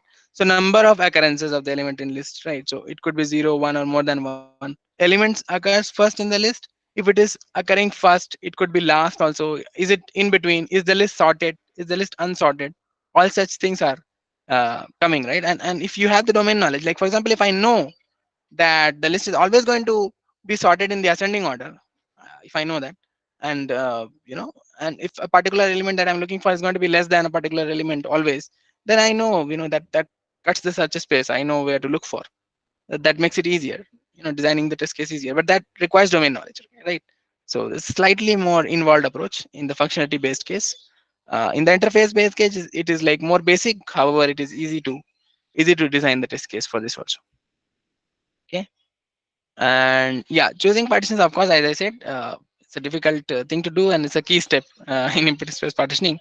And there should be a balance in the number of partitions, because if there's so many number of partitions, then you lose out on the effectiveness part, because after all, you were trying to do partitioning because you tried to minimize the number of test inputs. But if your number of partitions are growing so much, then you your effectiveness goes down. That is the idea. So you have to keep a balance between the two. And then for each characteristics within partition, the total number of combinations increases by a factor of n in functionality based approach. Okay, so this is some formula that they are trying to mention, that each time it gets multiplied, right? So every time you have multiple characteristics and multiple partitions, right? So each time for each characteristics, if you increase one possible value, like one possibility increases, then it gets multiplied by other for all other characteristics, right? So it's like, because it's combination after all. Maybe we'll see that in one of the examples also. And lesser combinations might result in testing that is less effective. More combinations are likely to find more faults. That is understandable, but you have to keep a balance. Again, if there are too many possible combinations, then it might become infeasible to test for all of them again. So we are back to square one if that happens. So we have to find a balance. And yeah, how do we identify values? Then some strategies are given. So valid values, of course, if you know what is part of the range, we have this, and then subpartitions, right? The different part of the functionality, each subpartition exercises a different part of the functionality. That is the idea. Negative, for example, negative integers, 0, positive integers, so on, wherever, based on whatever characteristics you are doing the partitioning. Like for example, in the income tax case, we had the output tax percentage, right? So 27% is one case, 15%, so on. Okay, boundaries, we discussed it in the PVA discussion. And invalid values also, at least one set of invalid values should be there, like which is not part of the requirements altogether. We are going outside the range. Okay, so that needs to be tested for as well. And yeah, balance needs to be there. Like it might be cheap or free to add more partitions to characteristics that have less partitions, yeah, but you have to keep a balance. And missing partitions, yeah, this one should be important. Like all the, it is important rather. So it says the union of all partitions should be the complete input set for that particular characteristic. Okay, so if there is a variable, characteristics can be variables also, right? The input parameters that are going into the function. So let's say if the Boolean value, right? So it can either be true or false, right? So that satisfies. So if I take a union, then true or false are the complete input space for that particular variable. Okay, so that is the idea. For each characteristics, you ensure that if you do union of all partitions based on that characteristic, you get all possible values for that particular characteristic. Okay, so you have to make sure this. And again, last thing is should not be overlapping, as we've discussed so many times I think now. And yeah, multiple partitions of typically input domain has several different input, each of which can be partitions. It's okay. In addition, each input domain can be partitioned in different several ways. Okay, several different ways. Okay, so for interface based ISP, you have inputs are considered separately. In this case, combinations are considered. Yeah, I mean most or less, more or less the same points that are being discussed. Yeah, yeah. This is talking about now the combinations that are there. Still some slides to go, but it's okay. So now, in the case of combinations, like we were doing for decision tables and so on, it says there are multiple ways you do coverage. Okay, so one of the easiest one is all combinations coverage. So you understand, right? Every possible combination, but that not might not be feasible in some cases. That is one. The other is that it is expensive to do all possible combinations due to the reasons we've discussed earlier, right? So if there's so many, you have to find a balance. If there are so many partitions, then each additional possibility for any one characteristics will get multiplied for all other characteristic, right? So you add one possible value to one characteristic and it gets multiplied by a factor of n. So it increases quite fast and the number of combinations grow very fast. Therefore, in practice, it might be infeasible also. Then there is this each choice coverage. It basically says that for each partition, you just select one, one possible, uh, one possibility from each characteristics that you have. So and that would suffice. Like each choice rather. So if you have a Boolean value, you select for the false case, you have true case. Okay. Similarly, if you have like let's say you have an integer such that it can take only 0, 5, and 10. So you select one case 0, in another case 5, and another case 10. Okay. So each possible choice from that input domain you select uh, for your characteristic. And pairwise is combinations again, combinations of different characteristics that are there and their values. And t wise is basically pairwise is 2, right? So two combinations of 2. In t wise we multiply the the elements under consideration increase, right? So the number of elements you are taking into account at one at in one case, that increases. Okay, so like let's say you are taking 3 values at a time and then by figuring out the combination, so that will increase, right? The number of possibilities will increase in that case. There is one interesting one which is base choice coverage. It says that we are starting with a base choice, right? And then we are varying under that condition, right? So it is easier to do. Okay, so we'll see example for this one also. And similarly, a continuation of this is that we can do multiple base choices also. So all combinations is the easiest one. It says you have 3 partitions a, so we have a b, one partition, 1 2 3 possible values, right? These are the possible values inside of the brackets, and then you have x and y. So ACOC will have all these possibilities, right? So a1x, and then you have a1y. So this covers for this part, and then you go to other one and so on. So you have all these possibilities, right? And the total number of tests will be a product. I think it's a product sign from is equal to 1 to n of each block that you have. Okay, block is the number of possible values, and the partitions are, so these are the partitions, 3 partitions, right? 1 partition, 2 partition, 3 partitions, and the block is this one. So a b 1 2 3 and xy. Okay. Yeah, so this is expensive. It might not be necessary all the time, it says, right?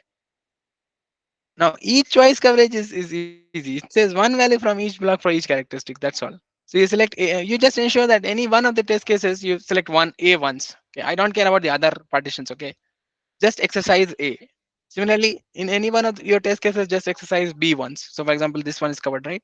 B2Y covers for B, and that is enough. I'm not testing for B1X, for example, in each choice coverage. B1X is not needed. I just said that for all possible values, just ensure that it is covered at least once. Okay, one test case. So you have covered for A and B. A is covered because of A1X. B is covered because B2Y is there. Similarly, you have 1 2 3, and so 1 is covered, 2 is covered. to cover 3, you have selected just this. A and X are arbitrary. You covered for 3. Next, similarly, yes. So you have to cover for X and Y too. So you have A3X and B2Y. So that covers for X and Y. Okay. So you just ensure that at least once the possible values are exercised for all the partitions. Okay. And the test rate for each choice coverage will be max of this one. For all blocks, the maximum. So I think it should be 3 in that case, right? 1, 2, 3 is so 3. Therefore, we are having three test cases, right? Okay. And yeah, this is a weak criterion because we are not considering combinations. For example, we have not tested for B1X, for example, right here. We only tested for A1X. So what happens if there is B1X? It is possible that it affects the function, but we have not tested for that. So this is therefore it's a weak criterion, and there's a lot of choice available to test to choose the values. No combinations are considered in each choice coverage. Pairwise is easy because it just does pairwise combination. So yeah, so it is something like that. It says that you have the same partitions again. It will have, I think it is talking about PWC only, right? Yeah. So what you are doing here is that you are having A1, right? And you map it with A1X, and then you have A2X, and then you have A3X. Then since you have covered for all the possibilities for 1, 2 and 3, this particular partition, then you just keep it fixed. You can select anyone for the middle value, okay, and then you just vary the last one, you make it Y. So I've covered for A and Y. You take 2 at a time, okay, you take 2 at a time and then vary it only. So in this case, we are selecting what, the first one and the last one. So AX, so this one, A1, A2, A3, right? A and X remain the same. We just varying this one. Now, similarly, we are making it constant, A and Y. We can select anyone from here. Similarly, we are in this case, we are selecting B1Y, B2 and Y, and B3Y. And then we are selecting B and X. So we are fixing B and X, and we can select anyone from the middle one. So that is the idea. You just select two possibilities and then vary it. Can you go to the slide above the formula? This So it formula, says, yeah, it says that it has to have at least a maximum of this one and the square of that. It is actually, it does not turn out to be the case in some cases. I think this formula was given under some assumptions that we discussed, which is not mentioned here. But in general, it does not apply. So it is better to do it manually. You can do it manually. That's what you do. You fix one, you select 2, vary it, then you go to the other pair, you do the variation. So that's how you do it. And please do not rely on this particular formula. In all cases, it does not actually hold it. okay. So So if we do it manually, I mean, I hmm, assume that the number of blocks, the elements in the blocks would be doable, because if they are very large, then it'll be very tedious to do it manually. no, it will be doable only. Yeah, I mean, in the exam, at least we'll give it such that it is doable. Okay. Yeah. So here, can you come down again? Hmm. Here, you've shown I have AB 1, 2, 3 and XY. Yeah. So I need 16 test. Hmm. So what I'm doing is I'm taking A and taking the other two, then B and the other two, then Hmm. okay. So I'm just logically moving from one block to another and taking Yeah. out. So I have 16 combinations. This is clear. Now Yes. the next one says, this one I didn't understand. This From one, 16, this one. yeah. So here I'm saying I need to uh, make the test cases which covers everything, right? Right. So A1X will cover A1 1X, and Yeah. B1Y will cover B1 and 1Y. B2Y will Yes. cover B2 and 2Y. Yes. B3Y will cover B3 and 3Y. Yes. And Similarly. okay, so I'll So need once you have A. covered for all, Yeah, so 1 to 3 is exhausted already, right? So for AY, you can select any one from this 1 to 3 partition, because So I you have have already told 3x that is a left. 3x is no 3x is also covered. 3x So if is I covered. see here, everything is covered in the first 6 only. 1x, 2x, 3x, 1y, No, but 2y, A 3y, something Y is not covered, right? B1, 2, 3, AY is B not covered. This one. AY is not covered, right? And Yeah. BX is Sorry, also not covered. BY is also BY is covered. Yeah. BX is not covered, right? BX, therefore we are Right. having this choice Okay. of arbitrarily selecting anything from the Okay. middle for the this one actually for partition Okay. B. So let's call Clear. it A Clear. and B and C. Yeah. So therefore, yeah. So Yeah. So this yeah, will. I mean, one suggestion is that please do it manually. Okay. The question will be such that you can do it manually, and this formula does not hold in all cases. So that is what I wanted to Okay. Okay. clarify. Yeah. Go on, please. You wanted to ask something? No, I'm clear now. Oh, clear. Okay, sure. Thank you. And similarly, so this was pairwise. This T-wise is an extension of this one, and this is going to be very difficult. Therefore, I don't think uh, there can be multiple questions on this one, but in general, it's difficult. So this is like an extension of this. So we are having two pairs of two. We are taking pairs of two, right? In this case, we'll be taking combinations of three, two, more than two. So we're taking three values at once and then making it and so on. So in this So case, here, if T becomes 1, then it becomes ECC. yeah, correct. That's correct. Yes. Okay. And COC considers all combination. That's okay. Yeah, ECC considers each combination, and PWC and DWC considers combination blindly without regard for which values are being combined. Yeah. So okay. So the downside of this pairwise coverage, at least, and subsequently for T-wise coverage also, is that we are just taking combinations blindly, right? Some combinations might not even be valid. Right? It might be the case that AX together are not possible at all. It might be happening, right? So due to some external constraints, I say that AX is not possible at all together, right? So how do we handle that case? Right, so therefore, this base choice coverage allows us to do that. It says a base choice is chosen for each characteristic, and a base choice is found by using the base choice for each characteristic. Okay? For every characteristic, I have a base choice, and then I vary the other ones, keeping the base choice fixed. That is the idea. It says subsequent test chosen by holding all but one base choice constant. Okay, everything else is constant. I vary one only, using each non-base choice in the other characteristics. So this is easy to understand. Like for example, the base choices are A1x, right? So this is the base choice. The base choice test then becomes A1x.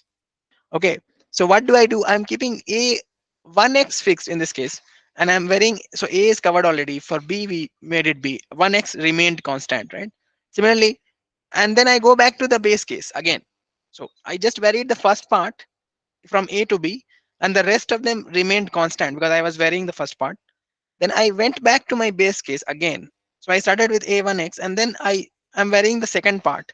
So A1 was covered, this is A2, and the other ones are coming from the base case.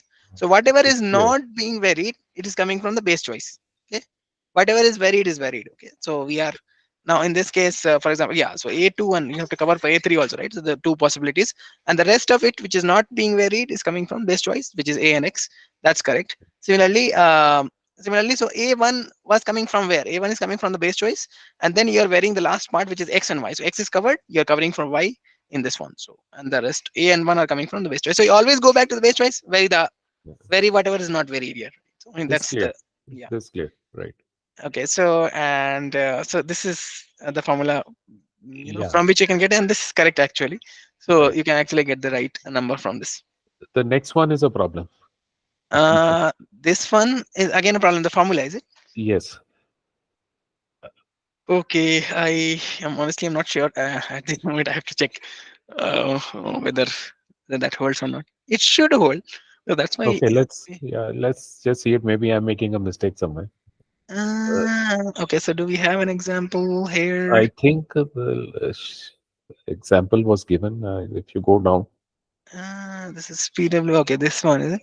The four partitions length of a side. Okay, this is in relation to the triangle example, I think. Okay, what it is saying?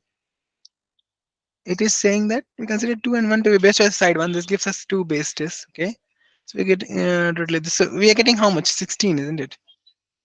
So is it not correct if you 16. Hmm. Uh, so s- we have 2 base 20 is tests in this 20 case. is correct. 16, I'm not sure how to get it. 4 of these are 20 redundant is coming tests. from the formula Or 20 is coming from the formula, and then okay. Okay, so because yeah, so because but two base cases plus 2 into, I think it is 3 minus 1, right? yeah, If you go to the formula, it will be 3 minus 1, I think. correct, Yeah, yeah. yes. So 3 minus 1, 2 into 3 minus 1, 3 times for the other Hmm. three, for the three sides. Yeah. So So you 6 are plus getting 6 plus 6 plus 2, 20 is right. 20 The is right. Yeah. 16 one, I didn't understand. How's that? So perhaps the formula is not removing the redundant ones. Redundant ones. So, Yeah, that is yeah. coming from the knowledge of domain, I believe so. So here also we will have to actually manually work out, because if you give a question that how many test cases are there, I'll put 20 over Right. here. The No, so if even if it is coming out from the formula, I think it should hold. I mean, we'll consider that. Okay. That is not to be worried about. But we'll see what could possibly be for this one. I think, yeah, I mean, that's the only thing that I can conclude. It says that possibly it is not removing the redundant ones because it, Yeah, the duplicates are not being removed, and yeah, that's being done manually, right? yeah, because the formula itself does not have any knowledge about the fact that two, and two are the same things. I mean, Right. so Right. so that is why, but it's okay. We'll see what could be done. And yeah, so this. What else is there? We have invisible. Yeah, invisibility says that some things are not because we are doing blind combination, so that sometimes it is not possible, and that comes from domain knowledge. We know that some things are not possible. Like for example, at the same time, we cannot say that list is having one element and the element is not found, or anything like that. So the list cannot be null and found at the same time, and so on. So this cannot happen. Like for example, this is a very good example. So you have this length and characteristic content as one characteristic for the list, and whether that is a match or not, so that is based on the element. So if it you are having one element or more than one unsorted, more than one sorted, and more than one all identical. So in the more than one all identical case, you can have element not found. That is possible, right? And in more than one all identical case, you cannot have element found once. So 4b, I think, is A4 and B2 is not should not be possible, right? Yeah, because it says we have more than one elements, all are identical, and then I'm saying the element is found only once. That is not possible. If you found it, it must be multiple times because it is multiple times and all are same. So therefore, based on domain knowledge, I know that A4 and B2 is an invalid combination, right? So I mean, this is something that comes from the idea of the domain, and therefore, I think in this one also something similar is happening due to which the other 4 test cases are getting eliminated. Okay. All right. So, and then there are constraints among partitions. Yeah, that's what it is about also. So it says constraints are relations between partitions from different characteristics. That's correct. Like for example, in this one, so you have the length and content and match. So for example, for A4 and B2, as I said, it's not possible. This is one relation that it cannot happen together. Okay. And yeah.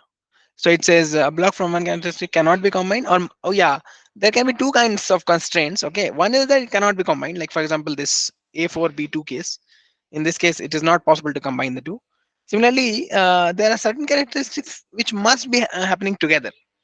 They are not mutually exclusive as we say, right? It's together, so it has to rather happen together always, right? So they must be combined. So these are the two possible kinds of constraints. Okay. And yeah, for these coverage criteria, like for AC, EOC, and for PwC and TWC, the only option is to drop the invisible combinations. Of course, like for example, in this one cannot be tested for because this condition would not occur at all. That you have more than one elements which are identical, and you say element found more than one. So this is invalid combination, and you have to drop this from the test. Okay, so that is what you do. And yeah, constraints can be handled better with BCC, and therefore we have BCC and BCC criteria because we know that the base case is something which will happen always. So we are varying one by one, we are varying the partitions one by one and then keeping the other ones from the base case because we know that that is going to be feasible. Okay, then only we are having this base case, right? So that is in some sense allowing us to handle constraints better in a better way. Okay. All right, that was all there was to ISP also. I think it was rather a long session, but thank you so much for being here. I really appreciate that. Any questions?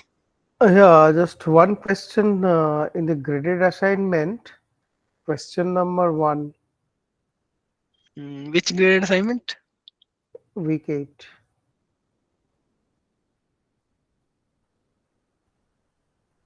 Yeah, let me check, but I think weekend is not over yet, right? So I cannot. No, it's over. It's over. It's over. Okay. Oh, then I'll have to release the solution also.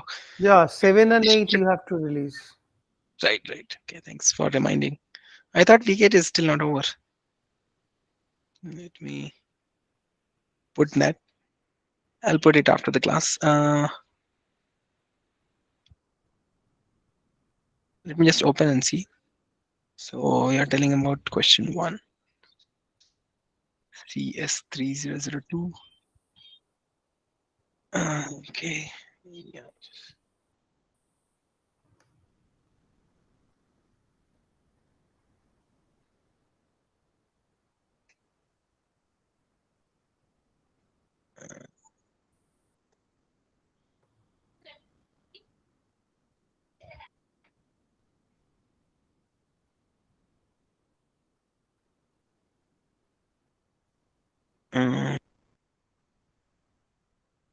Yeah, weekend GA question 1.